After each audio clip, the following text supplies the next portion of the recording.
Happy New Year, guys. Today's video, as you can probably tell by the title, is going to be picking my January TBR. I cannot believe that it has been a whole year since I've basically rekindled my love for reading, and I did so much better than I thought I would. I aimed to read like 12 to 15 books last year, and I read double. I read like 31, but I've also managed to accumulate a lot of books in a year. And let me tell you something, okay?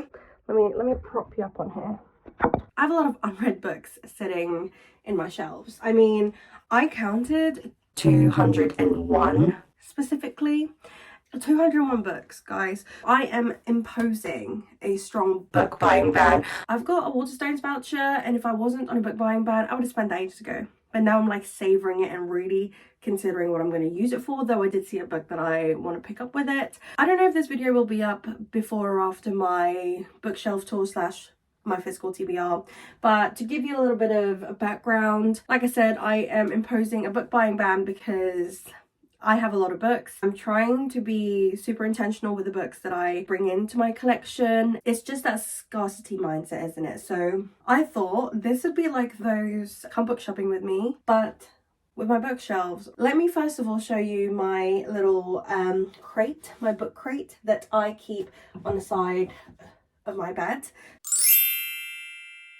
It's just this cheap little crate that I bought from Primark for like £3. Why have you got stuff to read already in there? I have a poetry book that I'm not trying to binge through. I'm just slowly going through this as and when I feel like I want to reach for it. Ruby Kaur's Homebody. And then my little brother lent me Romina by Junji Ito, which is a graphic novel. I've started this already. And then I've just got this little notebook that acts as my reading journal. And then I just have a really old May 2022 Cosmo with Sydney Sweeney on it because A, she looks stunning, B, this cover, I live for pink and Sydney Sweeney, so that was perfect, and I haven't read it. When I read it, I will be throwing it away in the recycling bin. I have my reading light, a bunch of pens, my Apple Pencil. That was a lighter for the candle next to my bed. Got a couple of stray bookmarks. Polaroid of Ben and Ash having a cuddle because I do like using Polaroids as bookmarks sometimes. And then my sister also got me a bunch of annotating things. Paper clips, a little pair of scissors, and so those like see-through post-its. Now what I'm going to do is I'm going to pick 5 books from my shelves, my book stacks, and then that's my January TBR, and I'm going to sit down and go through them with you. So roll the B-roll.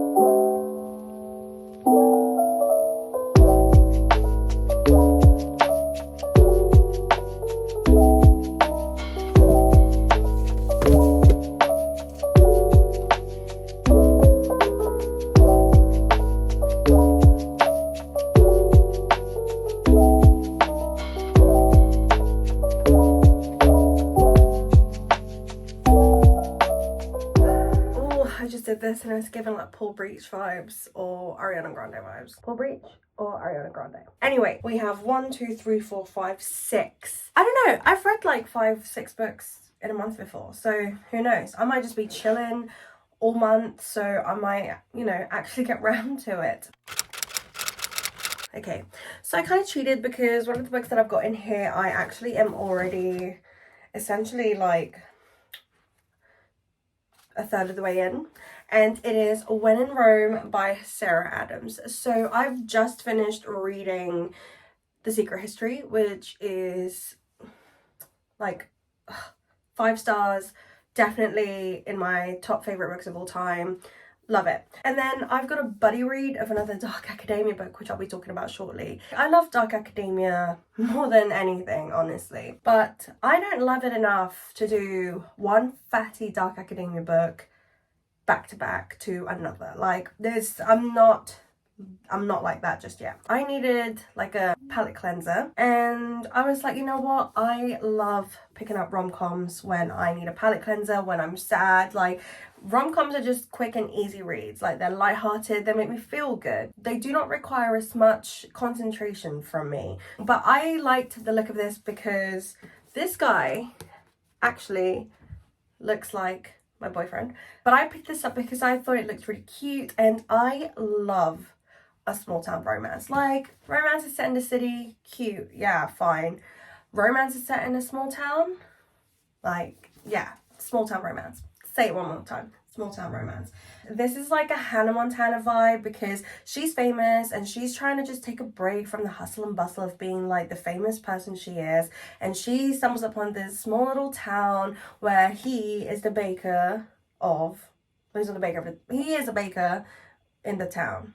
So far, I'm absolutely enjoying it because, like I said, it's easy, it's cute, it's whatever. I'm trying to finish this within the next 2 days because the next book I'm going to have to read by this week. I don't know when this is going to come up, but yeah, by the end of this week, we are reading the next book. Let me get it for you. R.F. Kuang's Babel. I know I'm late to the game. I just didn't want to get it before I read The Secret History, but then I saw it as part of the Waterstones half price off their hardback sale, and then B, I saw that bookstagram review. You know what I'm talking about. I'm not that intimidated because I'm just tricking myself into thinking that I'm pretty sure The Secret History is over 600 pages and Babel only has 542. So although there's only like a 60-page difference, I'm already thinking this is going to be absolutely fine. And the premise of the book sounds dark academia, but different. So if it was way too similar to The Secret History, I probably would have been a bit like, take a step back for a sec. But it seems like there's something different about it. And people have said that this is worth the hype. We have an Asian main protagonist who comes to Oxford via some benefactor or guardian of some sort to study. Back home, they don't really have a lot of luxuries, they don't really have a lot of privilege. And then they go to Oxford and they experience all these privileges and all these luxuries, and I'm pretty sure their struggle as a person of colour. I love seeing Asian representation in books, and then I love when like worlds collide because although I'm not Cantonese, which I'm pretty sure the character is, yeah, orphan in Canton, I'm from the Philippines. From the Philippines, better than Billie Jean. Guess that is why I get more head than the guillotine. Mahal ko kayo. It's an Asian country, if you don't know. And then seeing the story be based in England, which is where I live, I feel like Hannah Montana, best of both worlds. And I don't know, I'm just very excited in all seriousness. I'm so excited to dive into this, and yeah. One of my New Year's resolutions reading wise is to read either a non-fiction or a classic at least once a month, because I want to keep my reading as varied as possible. I actually have already read this book, but I wasn't really like reading it, you know what I mean? I think I was just like, just reading this book, but it is Atomic Habits by James Clear. Don't get me wrong, there are a few things in here that still stick to me to this day, but I feel like I didn't get as much from this book as I should have.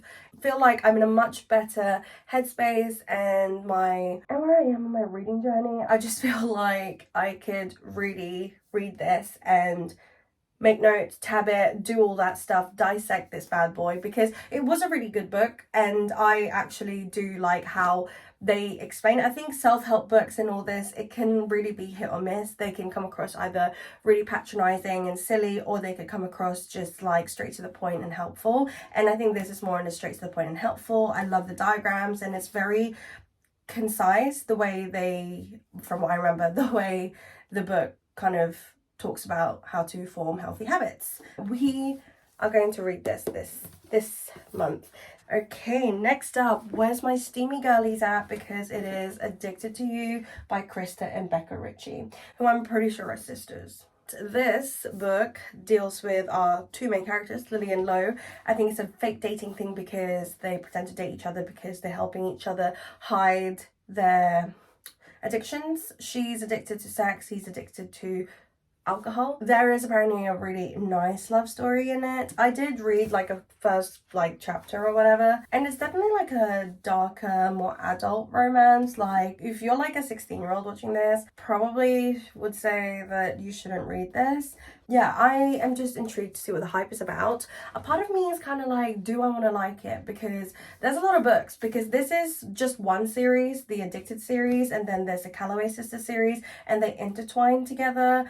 And that's like a total of, it actually tells you at the front, there's 9 books altogether between the 2 series. So I don't know. Okay, next up is a way overdue book, and it is Tasha Moshfegh's My Year of Rest and Relaxation. I needed to pick up one of her books because at this point I have like 3 or 4 of them and I haven't read any of them. So we're gonna start with this one because this was the one that I saw everywhere. I feel like a lot of people who only stumbled upon Tasha Moshfegh in like the last year or so did so through this book, and I was so surprised. To know that it was less than 300 pages as well, so I feel like that's quite a nice number. I'm pretty sure this follows our character who is fairly privileged because she inherited like a lovely house in the Upper East Side of Manhattan, and she is still feeling a little bit lost, depressed, sad, and she's going to try and deal with that by sleeping throughout the year, I'm pretty sure. I could be wrong, and I think that's quite an interesting premise, and I want to see how they go about it. Okay, last but not least, I desperately want to get to this book because this has always been something I look at least once a month when I'm picking my TBR, and it's been on my TBR like a couple of times already, but it is Caleb Azuma Nelson's Open Water. First of all, I wanted to have a smaller book because a lot of the books that I've got here are like 300 to like 550 pages, and so I wanted something that was a little bit shorter, and so I thought this would be a perfect time to pick up Open Water. This follows our 2 characters who are young black students, I believe. Yeah, so they won scholarships to private schools, and it's similar to Babel. It deals with how people of color tend to feel a bit different and struggle to fit in privileged places like a private school. I think there's like a love story as well in this, so it deals with race, it also deals with romance, and it also deals with like self-development. So I feel like this would be quite a nice contemporary fiction just to round off the month. I don't know, I might even pick it up earlier, so who knows. Okay, so those are the 1, 2, 3, 4, 5, 6 books that I hope to read by the end of the month. I'm also trying not to burn myself out, and I'm also trying to make sure that reading is something that I do for fun, and I don't want to just like speed through books for the sake of like putting that number up. That's why I've kept my reading goal quite low this year. I did 15 last year and I read 31 plus like a few audiobooks, and then this year I've bumped it up to 25, even though that's less than what I read last year, just because like I said, I don't want to pressure myself. I just want to keep it fun, keep it light, and yeah, so those are the books I'm going to be trying to read in January. I hope you guys enjoyed this video. If you did, please give it a thumbs up. If you haven't yet, please subscribe to my channel, and I will see you guys next time.